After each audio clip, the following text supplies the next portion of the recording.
Hey guys, how's it going? And I don't have a watch on. Now that's better. Hey guys, how's it going? Thanks for coming. I'm Nick and this is Real Life Money, where we talk about real life and money because you know schools aren't. Don't forget to subscribe for more videos. So let's get started. So in this video guys, we're going over how to become a millionaire, even a multi-millionaire, with only using $16 a day. So this is a lesson that I personally learned that changed my life forever, how I looked at finances in general. You let your money work for you, and each single dollar is essentially a little worker for you. So at this point in my life, the stage that I'm at, I was actually got to the 5-figure range. So if you're interested how I got to that level, I'll leave a link in the description. If you're interested, you can check it out. So what we'll be using is compound interest, time, a Roth IRA, which grows tax-free, and a tiny pinch of magic, which stands for money, assets, great intelligence, and communication. I just made that up. That sounded pretty good though. Alright, so let's get right into it guys. So what I just learned actually, like this morning, is we're going to be talking about the Roth IRA first. And the contributions for the Roth IRA for an individual actually increased in 2019. So they increased from a total of $5,500 per year. That increased to $6,000 per year for anyone under 55, by the way. And for anyone over 55, you can contribute, it used to be $6,500, now it increased to $7,000. So this is where I'm getting that kind of weird number of $16 a day, because $16 a day is approximately $480 a month, equaling, what was it, $5,760 a year, just under that $6,000 maximum. But just realize that even that small amount of $16 could accumulate to something large in just a year. And that's only just a year. We're going to be getting into even longer in a minute. Real quick, for those of you who are not familiar what a Roth IRA is, IRA stands for an individual retirement account, and Roth is just the type of individual retirement account. Something similar is a 401k. If you have a job, your employer sometimes offers that. They sometimes match that. Everyone kind of suggests to do the max for that, so you get basically free money from your employer. Now with a Roth IRA is different from a 401k because you do that on your own. A 401k is through like a job, an employer. For a Roth, you set it up on your own. The largest mutual fund company out there, a lot of people use them, I personally use them, is Vanguard.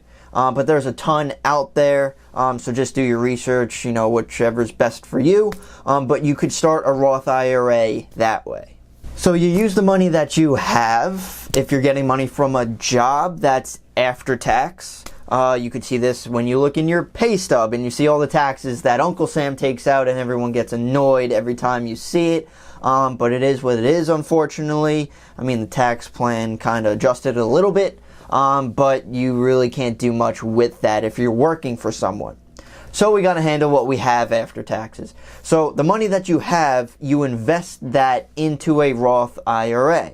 Now inside of that Roth IRA, you get to choose the individual investments that you want. And this could include and not limited to simple money markets, stocks, bonds, CDs even, and etc. Just a bunch of other types of investments. Now most people know that stocks are more riskier than bonds, but they do return more over the long term. So of course do your own research, figure out like how you want to split it up and balance that. But most people do this, they contribute per month. So of course, you're not going to be putting $16 a day into something like this. I mean, I guess you can if you wanted to, but a little bit too ridiculous. So if you want to do that per month, that would end up equaling $480 per month. Now that might seem like a lot at first because $480, it is a good chunk of change. You know, if you don't have that in your budget, it could be difficult. But at the same time, there is the average car payment out there is around $500. So for most people, if you're able to spend $500 on a car, you should be able to figure out a way to save that for yourself. There are ways. I do have other videos going over that, how to save, just get out of debt and all that stuff. But, you know, this is for your future. You want to save so you can have those options, that freedom for your family, and whoever else, so you could actually have a happy life. And I know people are going to get pissed off of that because, oh, that's too much money and I can't do that. Well, all right, fine, then don't even try. Like, I don't know what to tell you. We have to try our best to get that.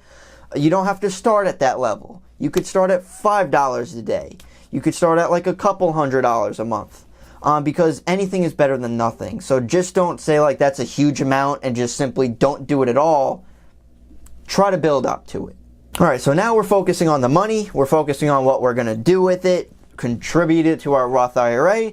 So now we're going to wait and wait some more. And this is when the magic comes in, guys. So this is something called compound interest. If you guys heard of that before, of course, you know that it's the eighth wonder of the world and ridiculously amazing how anyone can really grow wealth for themselves over the long term. For those of you who don't know what compound interest is, prepare to be wowed. So I'm using a website here. It is investor.gov. I'll leave a link in the description so you guys can play around with it.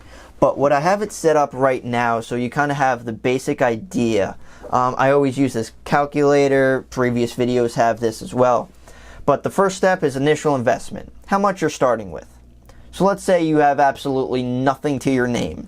Some people have that, so that's why I'm doing this. Now, step 2 is contribute. This is every single month. So like we said, our $16 per day is going to give us $480 per month. Just backflash, max right now for the Roth is $500. Now, you can see length of time in years. Right now, I'm just starting at $10, and I'm going to show you how it could increase over time. And interest rate is 7%. So why am I using 7%, you may ask? A lot of people look at the returns of the stock market. They say like 7 to 10% per year. That's what it historically has done. You know, when you start adding, you know, reinvestment of dividends, it could be even higher. I just used the lower amount just in case something happens. Maybe have some other investments that don't, you know, match the market return. Let's just do 7. Now, I would highly recommend playing around with this calculator, having a higher rate of return to see like what it could actually do. But let's get right into what you could have after 10 years. So this is what happens after that amount of time, and you'll have $83,000. Now, of course, it's not like it's a good amount, but it's not anything close to millionaire status like I mentioned before, but this is only 10 years. So if we bump this up to 20 years, keeping the same 7%, keeping all the same contributions throughout that time, you will have $250,000 in 20 years. And you can see that graph below is starting to increase faster. And as time goes on, you will see this even more drastically. Like for right here, after 30 years, we have $585,000. And you can see it's increasing even drastically or more drastically.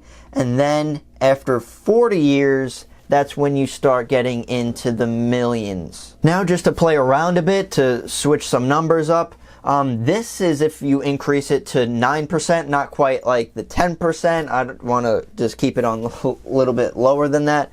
But this, you could invest into the stock market, get 9%. After 40 years, you're getting into the multi-million-dollar status of over $2 million. If we see this now this next one is how you can actually contribute a lot more with 2 incomes. Let's say if you're married, 2 people live together, whatever situation you want to say, you're both maxing it out. So that's a total contribution of $12,000. After 40 years, you'll have over $2.5 million at just a 7%. If you do this, you'll actually hit millionaire status around year 28. And just to make things even more interesting, this is if you are both maxing that out, so you're both contributing that, and so you're doing that $6,000, you're getting that 10%. After 40 years, you'll actually get over $7.5 million. You'll hit that millionaire status in year 21. So you see how great this could actually grow over time. So I'm a nerd, I love looking at this stuff, sorry. But you can see that how that small insignificant amount, because a lot of people think you need to start with some huge amount. You know, people, even if you talk about lottery, what are you going to do? Oh, I'm going to be smarter than most people and invest that money. I'm going to use at least some of it. Be smarter than most so I can like just use my money to make money. It's like, all right, why aren't you doing that right now? Like, everyone could do that. It doesn't matter of the amount. It matters of when you start. So no, this isn't the answer to all happiness and just wonderful things in the world. But with more money, it's a tool that you can use to have more options, more freedom for your future. And that's why I love to talk about money. It's not necessarily money itself. It's what you can actually use with it and create with it.